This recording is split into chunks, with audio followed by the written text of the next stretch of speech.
Long ago, the ancient Babylonians were a race of highly intelligent ancient aliens, traveling across the cosmos, sharing their vast knowledge and culture with species all over the galaxy.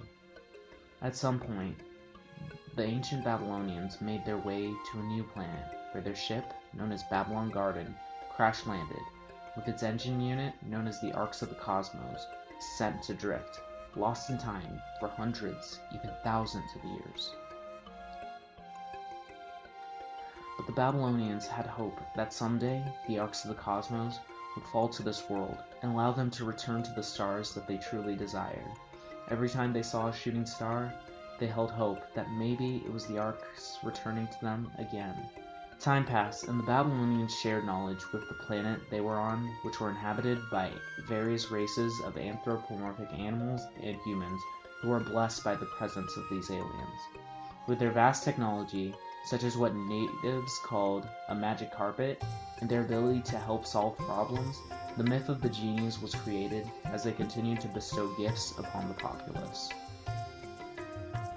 Soon, the race built upon their ship, creating the floating city we know as Babylon Garden, which took inspiration from their homeworld. Eventually, the Babylonians began to lose hope and run out of resources, resorting to thievery and stealing treasures from the planet's inhabitants, becoming the Babylon Rogues. In time, they began to mingle with the natives and finally put their ship to rest, sending it underground in a place that would someday become sand ruins. With the use of a crystal box and the 7 Chaos Emeralds, they would be able to reawaken their vessel, the floating city of Babylon Garden, and take off again. All they would need were the Arcs of the Cosmos, and with that, the Babylon Rogues seemingly vanished. Legends of their thievery and kindness of the genies being told for generations to come. Centuries passed, and soon a new band of Babylonians appeared in Metal City, having stolen a Chaos Emerald. Our fast-footed hero, Sonic the Hedgehog, was quick to apprehend them in this nightside rush. Unfortunately, he was thwarted due to their mastery over extreme gear, a new version of the flying carpet from long ago. With that, the new rogues were able to enter Dr. Eggman's X-World Grand Prix with the 2 emeralds they had previously apprehended. Jet the Hawk, their leader, flanked by Wave the Swallow and Storm the Albatross, did wonderfully, only for Jet to make it to the finals with his new rival Sonic and his 2 friends, Miles, Tails Per Hour, and Knuckles the Echidna. While Sonic would have been the winner of the X-World Grand Prix, tampering with his gear resulted in Jet's victory and allowing him to claim all 7 emeralds. With that, he revealed the crystal box, passed down through generations of Babylonians, and with the power of the Chaos Emeralds, he unearthed Babylon Garden and restored it to its former glory.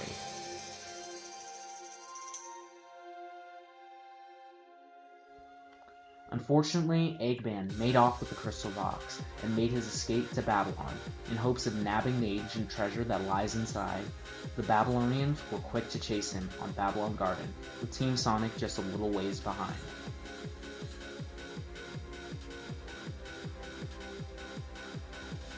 On Babylon, Sonic and Jet have their final race, to which Sonic ends up winning, dethroning Jet as the fastest on air. And you know, Sonic takes care of Eggman.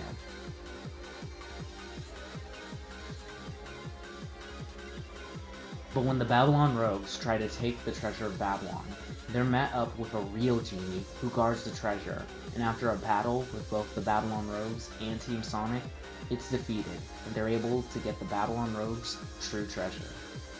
Only for Eggman to steal it and discover that it's a rug and throw it away. But our beloved mechanics noticed that this is no ordinary rug, but it was actually a prototype for extreme gear, a magic carpet, revealing that the Babylonians are the descendants of those perceived to be genies. With that, Team Heroes and Babylon make their way out of Babylon Garden and make their departure, to which Jet swears that You may be fastest for now, but I'll be back, Sonic the Hedgehog! And with that, the first Riders game ends and the Babylon Rogues leave. But sometime later, the Arcs of the Cosmos crash land out in the east, only to be found by Eggman.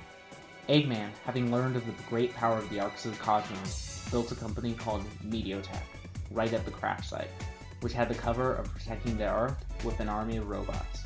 However, Eggman put the stone in Meteotech's central computer, causing the company's robots to go berserk and seek out the rest of the Arcs of the Cosmos. And quickly, the lead robot managed to obtain one of the stones, along with some degree of sentience, leading the fleet to seek out the other units, one of which was in the possession of Tails, who found his after it crash-landed on Earth, and the Babylon Rogues, who obtained theirs from an area in the Chunan area called the Gigan Rocks. But there was another in a museum in the Megalo Station area, which the robots quickly stole as well. In their search, they find Sonic and friends, who have one of the stones, and in a confrontation, Sonic falls out of a building, only to discover the gravitational powers of the Arcs of the Cosmos, saving his life. Jet and the Babylon Rogues, however, quickly learned of the stone stolen from the museum, and quickly made chase, tracking the robot who had stolen the stone and making quick work of it, only to lose it to Amy Rose, who at the point of rendezvous with Sonic, Tails, and Knuckles. And the chase began, for the robots to apprehend the Arcs of the Cosmos, and both parties heading to Meteotech's premises in an attempt to figure out what's going on.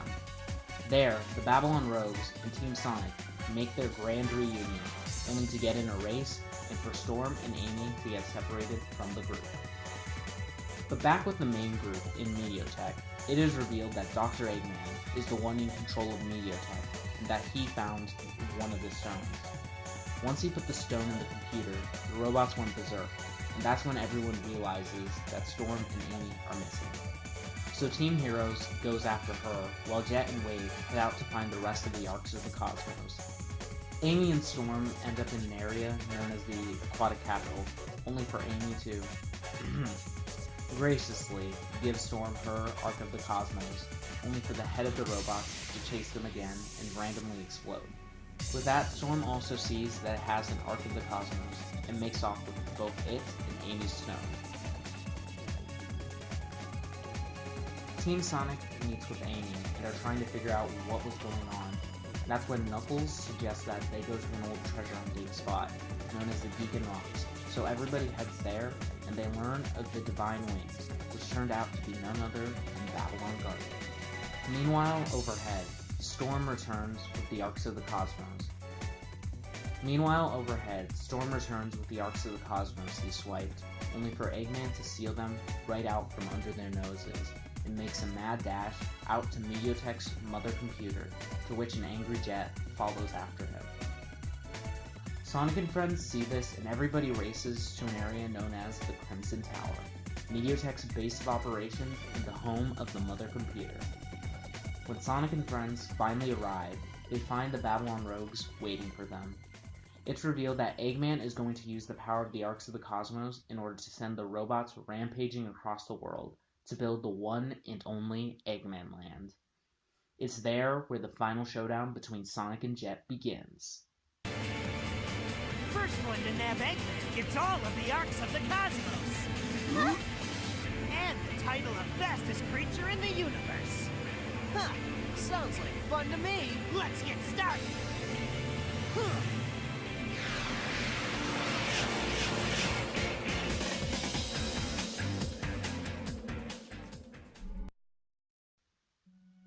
The two tie and are able to stop Eggman and his grand plot, and with that, everything seems to be over. With all of the Arcs of the Cosmos gathered together, Babylon Garden is called over to the Crimson Crater. Sonic then tosses Jet the remaining Arcs of the Cosmos, to which the Hawk gets angry, that he would just hand them over without him asserting victory. They haven't settled anything yet, and he can't run away. Running away? Who do you think I am? I'll be waiting. See you at the World Grand Prix. Except that's when everything goes wrong, and the robot that exploded back at the Aquatic Capital steals all 5 of the Arcs of the Cosmos. It's then that Tails realizes that the gravitational powers of the Arcs of the Cosmos were not only uncontrollable by the ancient Babylonians, but that their true power of manipulating gravitational polarity is by forming black holes.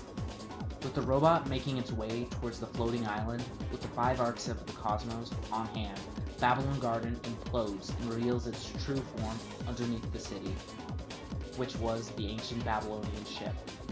And now it's revealed that the main Mediatek robot fused with the black hole and has begun to wreak havoc on the world. It's up to Sonic, Jet, and friends to stop them. With that, the Babylon Rogues decide to stay on the planet, despite the idea of going home. Because they've grown to like this world, and hey, it's where, someday, Jet can really go and beat him, the ultimate challenger, Sonic the Hedgehog.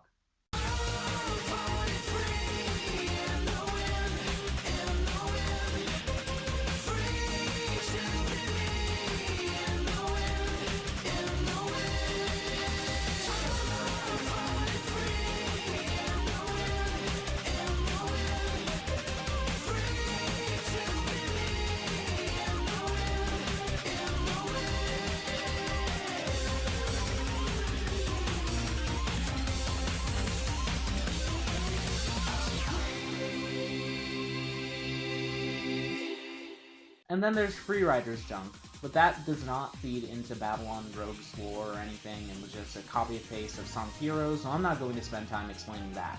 I've got other videos to make. But I really hope you enjoyed this little video. I decided to make it because I feel like there's a lot of misconceptions about who and what the Babylon Rogues really are, and what went down. While I'm certainly not a member of Sega, I wanted to share my interpretation of the story. If you liked this video, be sure to like and subscribe. And hey, let me know in the comments if you'd like to see more videos like this. But with that being said, this has been Leo Kajem, warping out.